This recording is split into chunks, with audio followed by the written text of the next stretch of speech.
Sim, hoje vamos falar dos 7 pecados capitais. Mas calma que não são esses que vocês estão pensando. Nós vamos falar dos 7 pecados capitais dentro de Jujutsu Kaisen. Sim, os pecados estão presentes e eu tenho certeza que você não percebeu. Caso você não conheça, agora você vai conhecer. Porque hoje vamos explorar mais a fundo o universo de Jujutsu Kaisen e analisar como essas forças antigas e simbólicas podem ser encontradas nas personalidades, motivações e ações dos personagens da obra. Vamos nessa!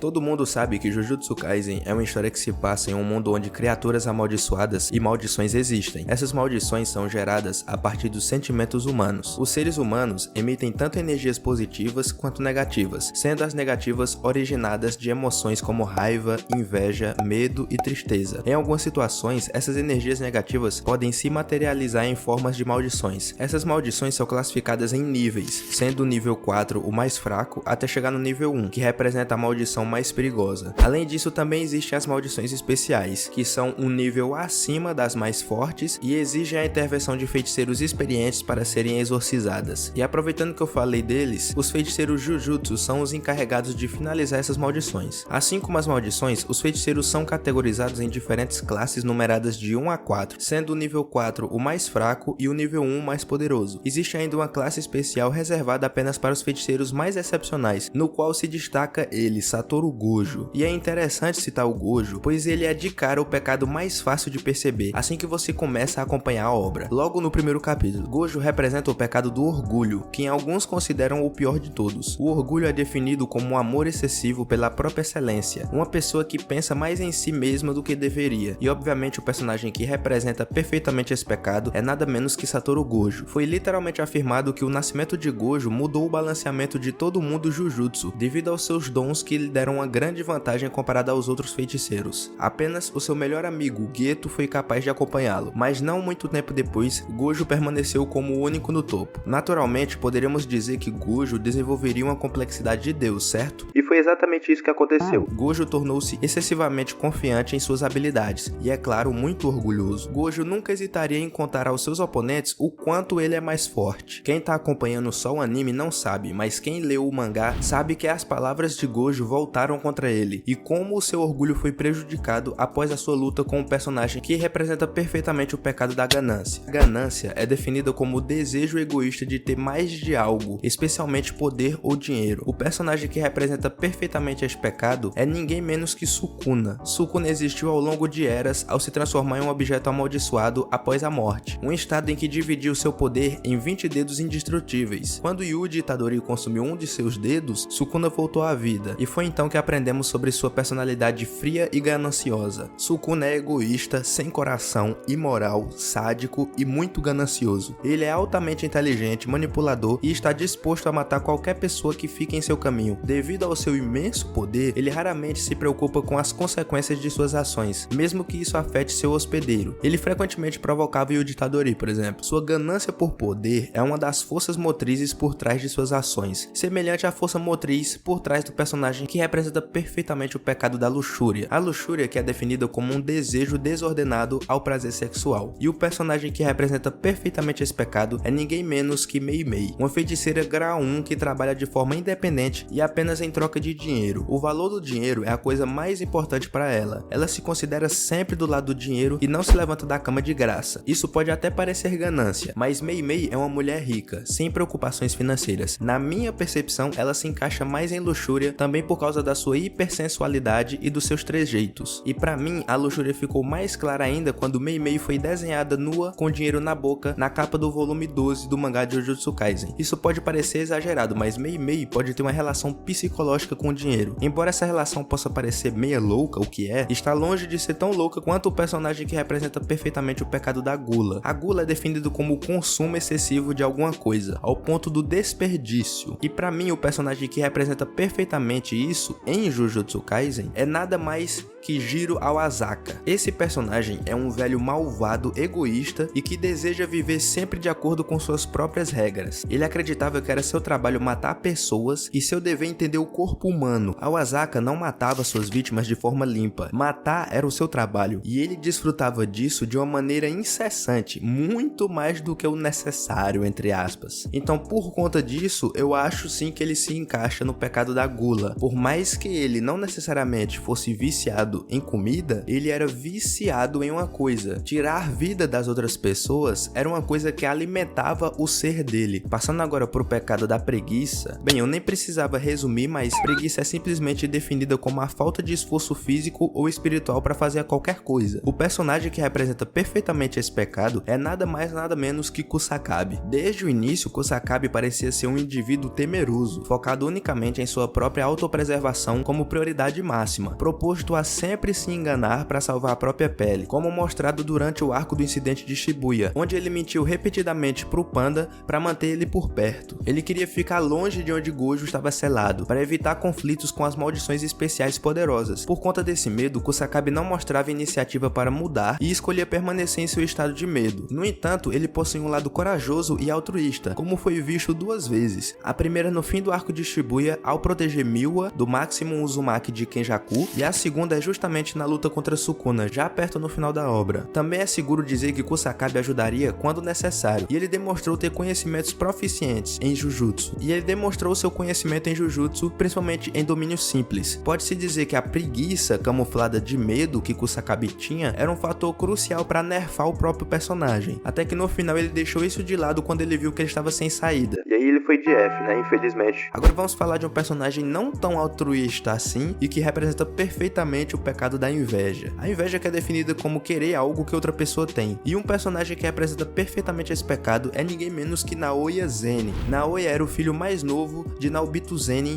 e acreditava ser o verdadeiro herdeiro da família Zenin. Ou melhor, foi condicionado a acreditar nisso desde jovem. Naoya sempre foi elogiado e dito por outros que era um gênio, e como resultado, a arrogância de Naoya cresceu. A única pessoa pela qual Naoya parecia ter um pouco de respeito era Toji Fushiguro. Naoya sentia que era o único que entendia Toji e tentava ser tão excepcional quanto ele. No entanto, logo depois, Naoya cai na real e percebe que ele não é o escolhido. E é justamente quando ele encontra uma pessoa que despertou a restrição celestial, e essa pessoa poderia ser o novo Toji Fushiguro, que Naoya ficou absolutamente maluco. E aí a grande inveja de Naoya pelo poder de Maki cresceu e até mesmo levou a uma luta. Durante a luta, Naoya continuou dizendo a Maki que ele deveria estar no topo com seus ídolos, mas no final ele quebrou a cara e se viu derrotado pela Maki. Ele viu ali que ele não poderia se igualar ao seu grande ídolo Toji Fushiguro, ídolo que inclusive representa perfeitamente o pecado da ira. A ira é definida como um forte sentimento de ódio e ressentimento com o desejo de vingança, e o personagem que perfeitamente representa esse pecado é ninguém menos que Toji Zenin, ou Toji Fushiguro. Toji é considerado um dos mais fortes na história de Jujutsu Kaisen, principalmente fisicamente, mas ao contrário de Gojo ou Naoya, seus elogios não começaram na infância. Na verdade, o passado de Toji pode ser considerado um dos mais terríveis em Jujutsu Kaisen. Nós sabemos que na família Zenin, nascer sem energia amaldiçoada é visto como uma maldição, uma doença que deve ser rejeitada, e isso levou Toji a uma infância terrível, cheia de humilhação, vergonha, abuso e impotência. E ao longo dos anos, Toji tornou-se mais forte a ponto de sua presença colocar medo e respeito em todo mundo que o visse. Devido à sua má relação com o mundo Jujutsu, sua raiva o fez focar seu tempo e energia em matar os feiticeiros de Jujutsu mais talentosos. Ele teve grande sucesso no que fez, mas seu sucesso acabou pelas mãos de Satoru Gojo, o pecado do orgulho, que completa perfeitamente esse ciclo. Bom, o vídeo de hoje foi esse. Eu quero que vocês comentem aí o que vocês acharam disso, se vocês concordam comigo ou discordam, se vocês mudariam alguma coisa nesta lista ou não. E por hoje é só,